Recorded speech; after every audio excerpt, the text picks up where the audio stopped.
Something big is happening in South America, and Brazil is at the center of it. Most people see Brazil as a land of football, samba, and the Amazon rainforest. But beneath these famous beaches and vibrant cities, Brazil is quietly making some serious moves. It's building massive roads and railways, forming secret alliances, and even strengthening its military. But why is Brazil suddenly doing all of this? Is it secretly planning to dominate the entire continent? And if Brazil succeeds, how might this change the balance of power, not just in South America, but around the globe? Stay with me, because in this video, we'll uncover Brazil's hidden plan to become the most powerful nation in South America. From trade routes and energy deals to military upgrades and regional influence, we'll explore how Brazil is positioning itself not just as a major player, but as the unchallenged leader of the continent. Before we dive in, make sure to subscribe this channel, because if you love stories about how geography shapes the world, this is the place for you. Tap subscribe so you don't miss new videos.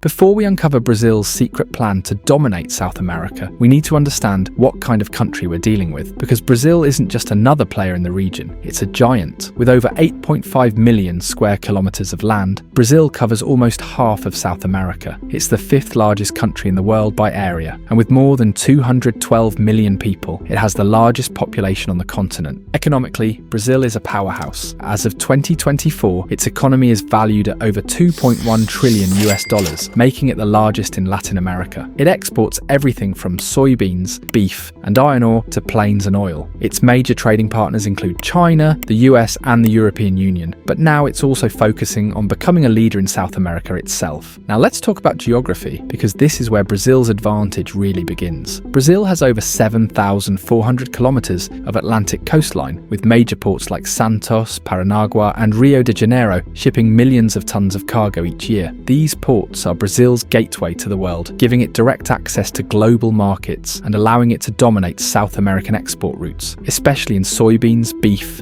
iron ore, coffee, and crude oil. Brazil is the world's largest exporter of soybeans and among the top in beef and iron, and much of it flows through these coastal arteries. But the real jewel is inside Brazil, and that is the Amazon forest. Brazil controls nearly 60% of the Amazon rainforest, which is one of the most resource-rich and ecologically important regions on Earth. The Amazon is often called the lungs of the earth because it's full of fresh water, rich minerals, valuable trees, and thousands of plant and animal species. It also gives Brazil a powerful voice in global climate talks because protecting the Amazon matters to the whole world. And then there are the rivers. Brazil's interior is crisscrossed with enormous river systems, including the Amazon River, which is the largest by volume in the world. These rivers act like natural highways, helping Brazil move goods across vast regions without relying entirely on roads or railways. Most important of all, Brazil is almost surrounded by opportunity. It shares land borders with 10 out of the 12 South American countries, more than any other nation on the continent. This means Brazil is geographically connected to almost all of its neighbours, and that connection is powerful. It gives Brazil more chances to trade goods, share energy resources, and build regional partnerships. People, products, and ideas can move easily across borders, allowing Brazil to naturally become the centre of activity and influence in South America. For many years, Brazil didn't take full advantage of its size, location, or power. It focused on solving problems at home, stayed out of conflicts, and rarely made big moves on the international stage. But that began to change around 2019. Brazil started to shift from a quiet economic giant into a country with big ambitions. It realized that it didn't need to use force to lead South America. It already had the tools: strong geography, a growing economy,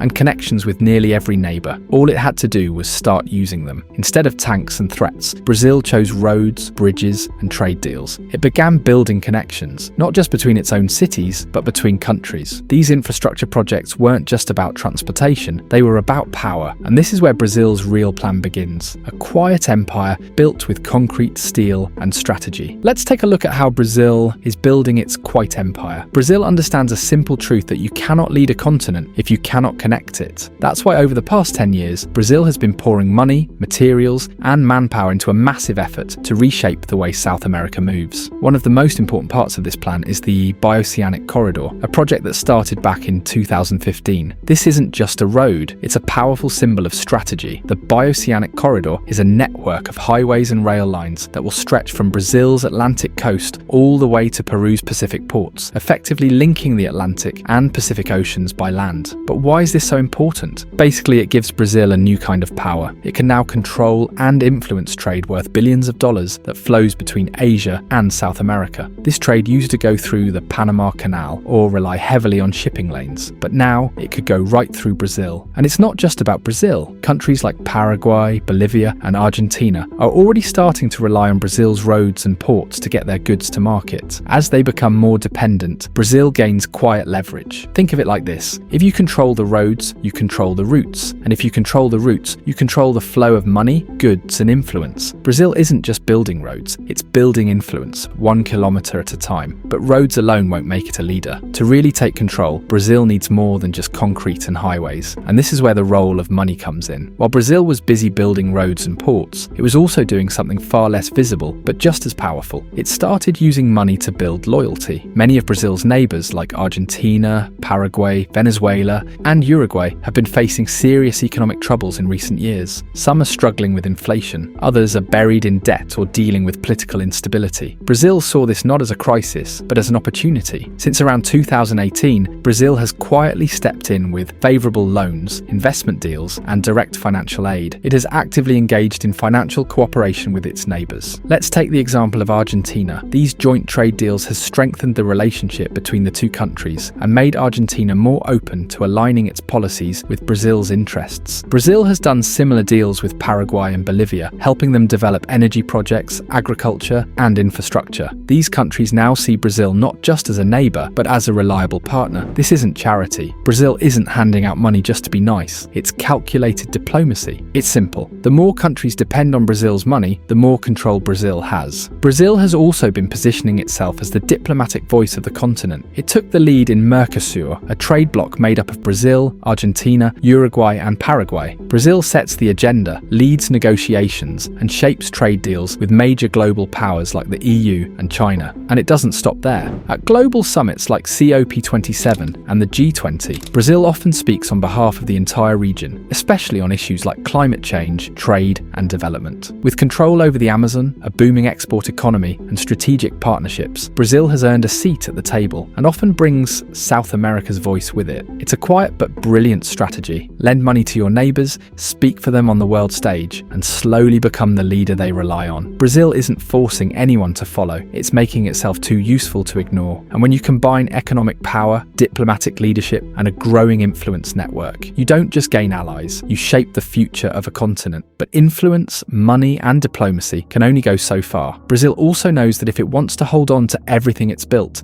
it has to be ready to defend it. And that brings us to Brazil's next move, its rising military power. In 2022, Brazil increased its military spending to over $20 billion, making it by far the biggest defense spender in South America. Brazil purchased 36 advanced Gripen fighter jets from Sweden, giving it one of the most capable air forces in the region. It's also modernizing its navy, with submarines developed in partnership with France, and expanding its drone and surveillance programs, especially in the Amazon, where illegal mining, trafficking, and deforestation are major concerns. But here's the interesting part. Brazil doesn't face any direct threat from another country. So why the build-up? The answer is influence. By having the strongest, most modern military in South America, Brazil doesn't need to threaten anyone. It just needs to be ready. That readiness alone earns respect. It tells other countries that Brazil can lead, and if necessary, it can also defend. Brazil is not just building tanks and jets, it's building authority. This strategy also gives Brazil the ability to step in as a regional peacekeeper, a security partner, or even a deterrent against foreign influence. But even military power isn't the end of the story, because Brazil's ultimate goal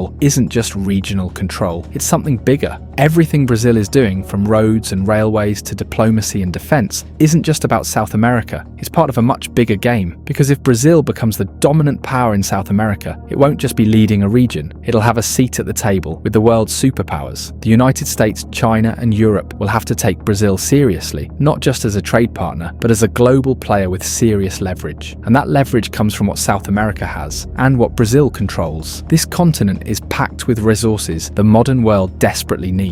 There's lithium, which powers electric car batteries. There's oil and gas, still vital to the global economy. There are massive agricultural exports, soy, corn, beef, that feed other nations. There's iron ore, used in construction and industry. And then there's water, huge fresh water supplies in a time when water scarcity is becoming a global concern. Now imagine that Brazil, the biggest country in the region, becomes the main gatekeeper to all of this. Brazil already controls about 60% of the Amazon rainforest, a region so important to global climate balance that it's often called a tipping point for the planet. It gives Brazil enormous bargaining power in international environmental negotiations. When Brazil speaks at climate summits, the world listens, because what happens in the Amazon affects everyone. But it's not just about the environment. If Brazil becomes the bridge between South America's resources and the rest of the world, it can start to set the terms of trade deals, partnerships, and even diplomatic alignments. New alliances could form with countries like China and India, who are already increasing their presence in Brazil. Brazil is also part of BRICS, a powerful group that includes Brazil, Russia, India, China, and South Africa. Together, these countries are working to challenge the old global order and create new rules for trade, development, and power. But not everyone will be happy about Brazil's rise. Other big powers like the United States or European nations might see Brazil's growing influence as a challenge to their own control in South America. Put simply, if Brazil takes the lead in South America, it won't just change the region, it could change the world. It might influence how global trade works, how climate deals are made, and even which countries partner with each other in the future. What makes Brazil's strategy so unique is how quietly it began. No big announcements, no bold threats, just slow, smart moves, one after the other. For years, the world saw Brazil as a country of football, music, and nature. But beneath this colourful surface, Brazil has quietly grown stronger, more strategic, and more powerful. These quiet moves are adding up, and soon Brazil could become one of the most important voices on the global stage. Subscribe this channel if you want to see more such research-backed geographical videos. We will be back soon with another interesting topic. Until then, take care.